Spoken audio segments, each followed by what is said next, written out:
សួស្តីអ្នកទាំងអស់គ្នាស្វាគមន៍មកកាន់វីដេអូរបស់ខ្ញុំបន្តទៀតអញ្ចឹងនៅក្នុងវីដេអូនេះខ្ញុំនឹងមកជជែកពាក់ព័ន្ធជាមួយនឹងការរៀនបណ្ដាធ្វើការបណ្ដាហើយជាមួយនឹងការរៀនសុទ្ធនឹងវាយ៉ាងម៉េចដោយសារមានការជជែកវិញឯគឺជាការលើកឡើងមតិពីរផ្សេងគ្នាពាក់ព័ន្ធជាមួយនឹងប្រធានបទខាងលើនឹងមានសិស្សខ្លះក៏ថារៀនបណ្ដាធ្វើការបណ្ដាគឺល្អមានមតិខ្លះទៀតក៏ថារៀនសុទ្ធគឺល្អអញ្ចឹងសម្រាប់ពីរហ្នឹងខ្ញុំជជែកថាពីរនេះវាមានលក្ខណៈបែបម៉េចក្នុងការរៀនបន្តធ្វើការបន្តជាមួយនឹងការរៀនសុទ្ធហ្នឹងចំពោះការរៀនសុទ្ធគឺយើងមានពេលវេលាគ្រប់គ្រាន់ក្នុងការរៀនច្រើនជាមានពេលវេលាសម្រាប់ខ្លួនឯងមានពេលវេលាគ្រប់គ្រាន់ក្នុងការរៀនក្នុងការសម្រាកក្នុងការលំហែមានពេលវេលាច្រើនមិនសូវជាហត់អស់កម្លាំងអត់សូវស្មុគស្មាញគិតច្រើនទេព្រោះយើងគិតតែរឿងមួយគឺរៀនឲ្យប៉ាកែចុះការរៀនបន្តធ្វើការបន្តវាយ៉ាងម៉េចវិញការរៀនបន្តធ្វើការបន្តទីមួយយើងអត់សូវមានពេលវេលាក្នុងការរៀនគ្រប់គ្រាន់ទេអស់កម្លាំងរៀងហត់នឿយមិនសូវមានពេលវេលាសម្រាប់ខ្លួនឯងអត់សូវមានពេលវេលាក្នុងការលំហែកាយយើងចង់ទៅនេះទៅនោះមិនសូវមានពេលវេលាប្រហែលនេះផ្សេងជាប់ធ្វើការគឺបែបហ្នឹងក៏ប៉ុន្តែ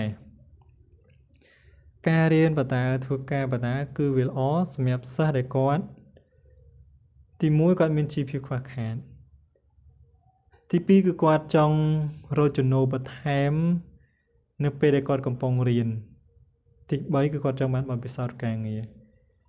នៅពេលដែលគាត់រៀនចប់គាត់មានបទពិសោធន៍1ឆ្នាំ2ឆ្នាំ3ឆ្នាំអញ្ចឹងទេហ្នឹងគឺបែបហ្នឹងតែបើសម្រាប់ការរៀនសុទ្ធវិញគឺវាល្អនៅពេលដែលគាត់ចង់ឲ្យការរៀនសូត្ររបស់គាត់ហ្នឹងគឺទៅដោយរលូនគាត់មានពេលវេលាច្រើនជាងការរៀនសូត្ររបស់គាត់វារៀងទៅមុខលឿនជាងយើងវាទៅមុខលឿនជាងសិស្សដែលគាត់រៀនបន្តធ្វើការបន្តគាត់មានពេលវេលារៀនច្រើនគ្រប់គ្រាន់សម្រាប់គាត់អត់សូវហត់នឿយដូចយើងទេហើយបើខ្ញុំនិយាយអញ្ចឹងព្រោះធម្មតាការរៀនវាមិនហត់ជាងដែលយើងធ្វើការទេណាធ្វើការវាហត់ជាងអញ្ចឹងបើយើងធ្វើការផងរៀនផងគឺកាន់តែហត់ដែរអត់សូវមានកម្លាំងប្រហែលទេអត់ទាំងកម្លាំងរៀននឹងមិនសូវមានផងពេលខ្លះចេញពីធ្វើការបើអ្នករៀនយប់ទៀតពេលដែលចេញពីធ្វើការមកដល់សាលាខ្សោះមែនតើអង្គុយរត់ទៅតុក្រោយទេដើម្បីបានដេកអញ្ចឹងបើយើងដួលទៅតាមការខ្ជិលរបស់យើងហ្នឹងគឺការរៀនសូត្រធ្លាក់ចុះខ្លាំងហើយអញ្ចឹងសរុបឡើងវិញបើយើងចង់ធ្វើការបន្តរៀនបន្តគឺវាល្អសម្រាប់យើងបើយើងចង់រកចំណូលនៅពេលកំពុងរៀនចង់ជួយសម្រាប់ទុកពីគ្រួសារខ្លះចង់បានបទពិសោធន៍ការងារតែបើយើងរៀនសុទ្ធគឺល្អយើងមានពេលវេលាគ្រប់គ្រាន់ក្នុងការរៀនយើងមានពេលវេលាសម្រាប់ខ្លួនឯង